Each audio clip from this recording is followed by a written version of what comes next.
Take this corner with a little bit of speed here. Oh, it feels solid.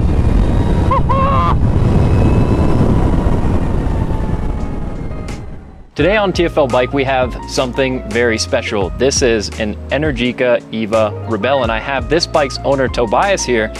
Man, thanks for bringing this by. This is really cool because this is actually my first opportunity to see an Energica bike up close. How many of these have you seen out in the wild? I have only seen mine out in the wild, so I mean, especially in Colorado, I've not seen any really. I've seen a cafe racer version of this, which is same drivetrain, but it's a flatter seat, single headlight, a little bit more traditional looking bike. Right. But that's about it in terms of Energicas that I've seen in Colorado. And for those of you who don't know, Energica is an electric motorcycle manufacturer. They've got a big history with racing their bikes, and it's also an Italian manufacturer. So this is a really cool exotic electric motorcycle. And in this video, we're gonna ride it. We're gonna find out all about what it's like to actually own it, because that's the nice thing about having you here, is that you've had that experience. I've been riding a Zero for 5 years before this, so I got into electric motorcycles at some point in time 5 years ago. And when I found out that we could buy them in the U.S., I flew down to Austin, Texas to test ride one, and then I bought it. And so I've bought this basically in April last year, but I had to wait till November for it to show up at my door. So. Really? Was that mostly just trying to get it shipped, or that was also part of the buying process? It's part of the buying process. I mean, it's built to order, so you spec it out exactly like you want. And so going to Austin, Texas, and we're based here in Boulder, Colorado, is that the closest place that you were able to go to actually be able to throw a leg over one and see if you like it? At the time, that was for me the easiest way of doing it. I mean, I think there's, obviously you could go to California, or you could go to, I think Michigan has a dealership also. And then they did sign up a Colorado dealership. Unfortunately, they went out of business pretty much the month after they announced that they're going to have them. Green Eyed Motors, I don't know, maybe you're aware of them. Yeah, they were right down the road. Yeah, so that was a little bit of a disappointment. And I'm hoping they're still working on, I think, finding more dealers, additional dealers. But they're a small manufacturer, obviously, so it takes some doing. All right, here we go, off for the first ride, and I just reached for a clutch lever. Obviously, I don't own an electric bike myself.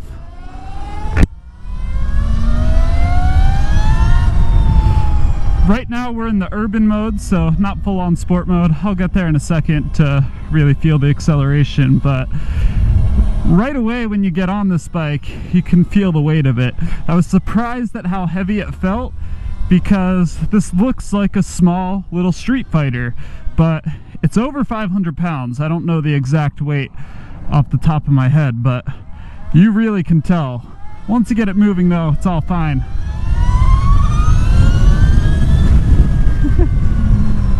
Oh, anytime I get on an electric bike and start to pull the throttle, you remember how crazy the acceleration is on these things. On a gas bike, you twist the throttle, and there's a lot of bikes that have a crazy amount of power, but only in a certain range, and then you get out of that range and shift to the next gear and work your way up to it again. But a bike like this just keeps pulling and keeps pulling, and it's a little strange getting used to that. I am not in the highest regen mode right now, but the regen is still really strong, and I don't know that I'd want it much stronger than this. I mean, even being kind of snappy and aggressive with the throttle, I don't need to use the brakes till like right now to come down to a stop. So yeah, the regen works really well. It acts like engine braking in a gas bike, but also is saving you some battery and hopefully putting some energy back into the battery pack, extending your range. Won't let me switch riding modes while I'm riding, which is a little bit of a bummer because it's mixed with the turn signal switch. So I'm stuck in urban till I come down to a stop. This motor has a little bit of a whine, which I like. I don't like when the bike is so silent being electric that you can't hear anything. But still, once you're going like 70, 80 miles an hour, that motor noise is quickly drowned out by the noise of the wind rushing by your helmet. Take this corner with a little bit of speed here. Oh,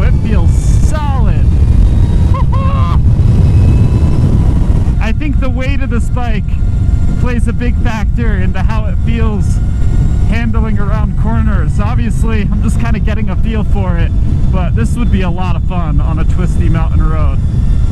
Changes directions very nicely, and yeah, it just feels very planted. Like Kase was saying, Energica has a background in racing, and it appears that they know how to build a solid motorcycle. This bike, one of the great things about it, now actually seeing it up close, is the fit and finish. I mean, the quality of the paint on the bodywork, the quality of the paint on the frame.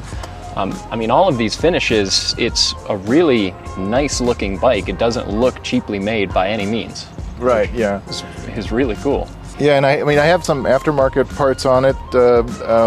Like, for example, the foot pegs are larger, and that's when you find out that it is a lot of bespoke things that they make for this bike that are machined aluminum, because you can't just buy a, you know, like a Rizoma peg that'll fit, or even an adapter for Rizoma. So there's a guy in New England who sells them, you know, Energica of New England, and he makes a few aftermarket parts that I got a couple of. On the side of the bike it says 21.5. I'm assuming that's 21.5 kilowatt hour battery? That's correct, yeah. Which is impressive. That's a big battery. I mean, your Zero would have been probably around 17? No, 14? the FXS is a 7.2 kilowatt hour battery. Okay. So this is 3 times the battery size. Of course, this is a much heavier bike, more power.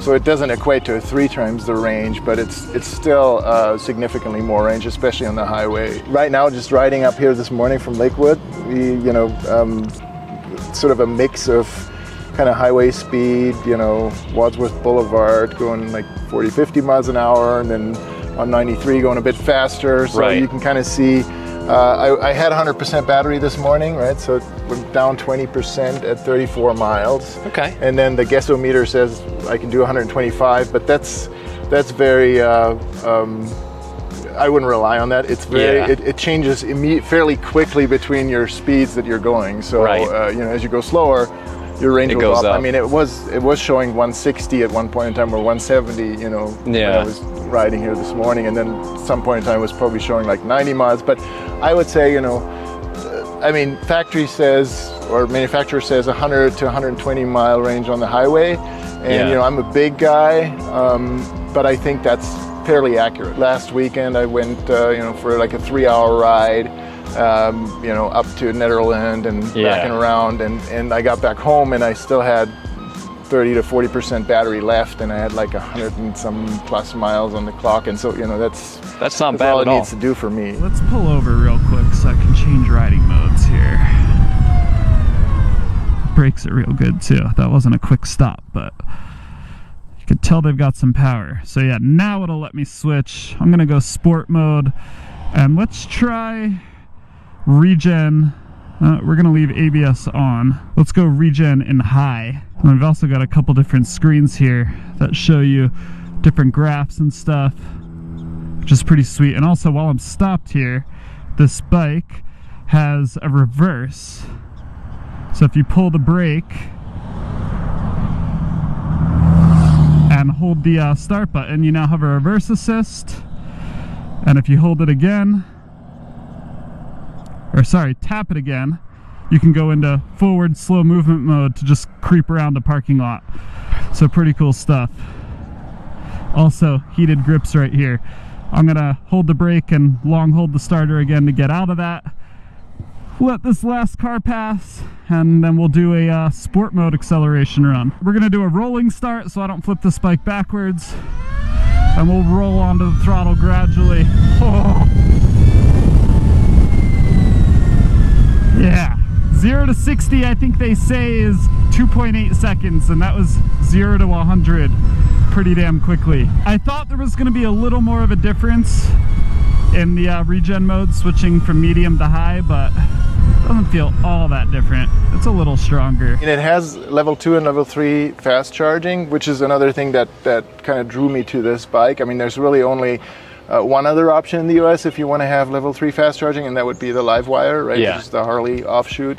And you know, that has a little bit smaller battery and lesser range, and it's also a different, you know, style of motorcycle riding style bike. Absolutely. That wasn't, you know, wasn't what I was looking for, I guess, you know, coming from a sport leader bike. or the charge plug, right? So it's fairly straightforward. It's really cool the way that pops up too. That's pretty neat the way that they engineered that.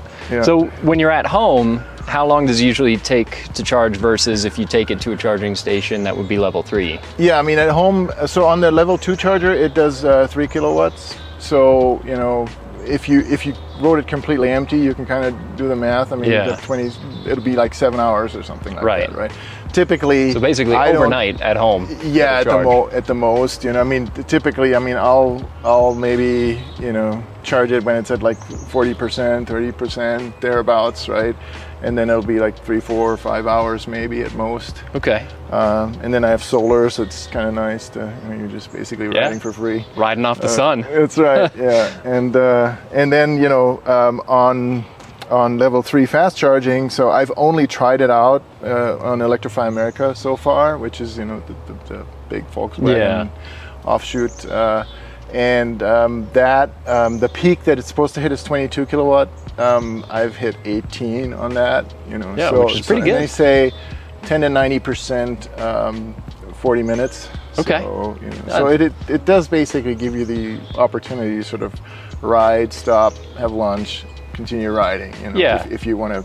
That's kind of the perfect amount of time, especially after, I mean, if you've been riding 4 hours, which is what this battery will let you do, then you probably want to stop for at least a half hour or 40 minutes to get that charge back. So yeah, that really doesn't sound bad at all. And then power output, what is it rated at? I think it's 170 kilowatt peak. I'm sorry, I should have looked it up this morning in terms of you're going to ask me about torque, and I don't know off the top of my head. I mean, it's plenty, you know, plenty powerful. 169 horsepower, 164 foot-pounds of torque. There you go. You've got the specs, and you know, I've actually haven't even ridden it in sport mode yet. So I've just been riding it what they call urban mode, you know. So I haven't even tapped into. I don't know how much more responsive it would be. I assume it's going to be even a little bit quicker off the line, but I mean, it's more than you need, actually. Yeah, I would argue. You know, I mean, what drew me to it was more, you know, you have the fast charging, of course, you know, the power and the way that it comes on, the power and the throttle and the way it just feels. I mean, it's, you know, it's a very different experience from riding an ice bike, of course. Yeah. Like, no vibrations, you know. It's and it stays cool. That's the other nice thing, you know, especially on, you know, riding through the summer. It is August, so no heat of the engine or anything, you know. Yeah, so. I see big Brembo brakes, and in your time with the bike, have the brakes been pretty solid? Yeah, I mean the brakes are solid. You've got 4 different regen modes, so I've got it set in level 3, so I don't really need to use the brakes a whole lot. I mean, unless you're riding really spiritedly and you want to, you know, get deep into a corner and then hit the brakes. But yeah, I mean, the brakes are plenty powerful. This isn't even, I mean, in terms of some of the components, you can spec this a little bit up even, but since I'm not a track guy, I mean, you can get a full Öhlins suspension on the bike, you know, for another, I think, $3,500. So put that on there for you. But you know, but even so, I mean, I see you've got still a decent amount of adjustment here on your forks. I mean, forks and B-tubo rear shock. I mean, it's, you know, it's still good not bad stuff. Components at all. The other thing that I like about this bike too, talking a little bit about styling, is the fact that it doesn't necessarily, walking up to it, look like an electric bike. A lot of the EV bikes that we've seen, they have this big square battery, and obviously, you know, it's obviously just a big hunk of battery cells, but the way that the bodywork kind of wraps this powertrain, it looks good. It looks like a traditional motorcycle. True. Yeah, I agree with you. I mean, that's certainly appealing as well. You know, and it's kind of fascinating how the reaction is definitely different. People react to this different than they did to the Zero, right? The Zero was like, oh, I can tell it's an electric bike. This is there are people walking up and going, is it electric? Yeah. Is it electric? Really?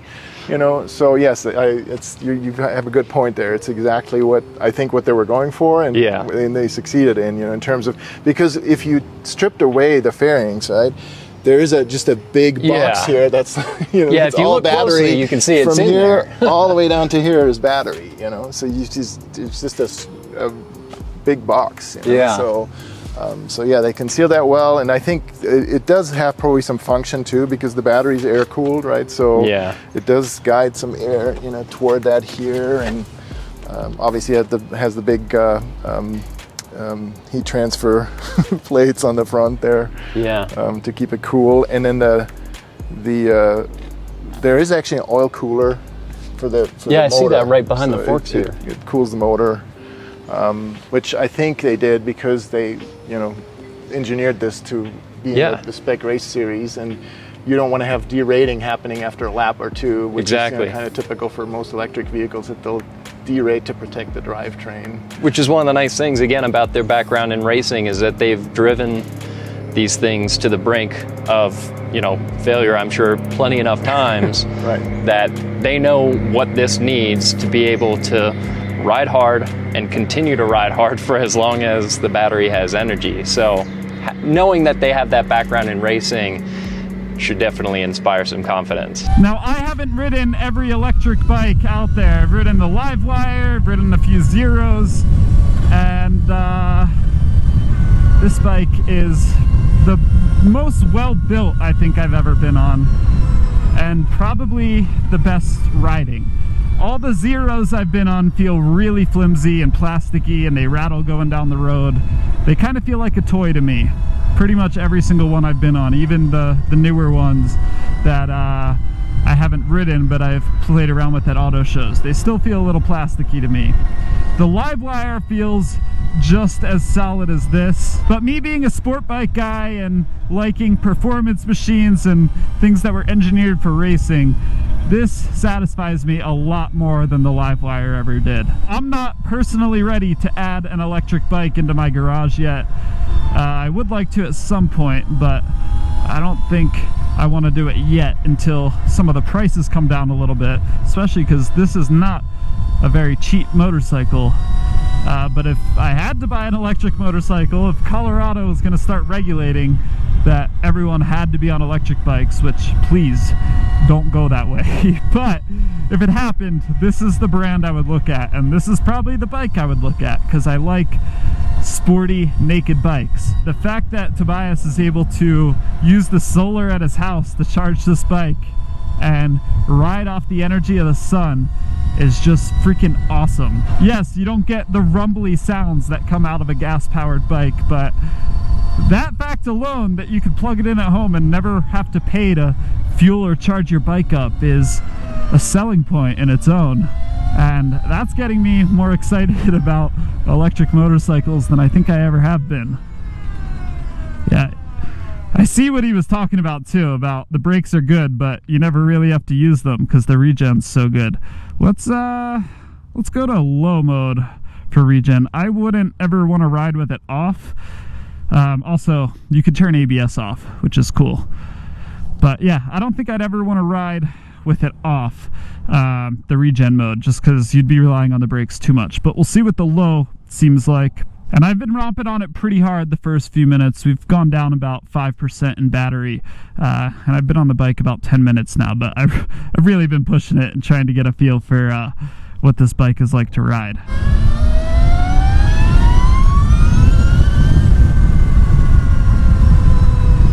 Alright, yeah, the low regen mode is too low, way too low. I like it in medium or high. I'd probably be in medium most of the time. Yeah, overall, really good bike. I wish I could spend some more time on this and really get it out into the mountains, but this is like the most substantial, sportiest electric motorcycle I've been on, where it feels like a real machine and not, a half-assed motorcycle with a bunch of plastic bits. This feels as real as it gets.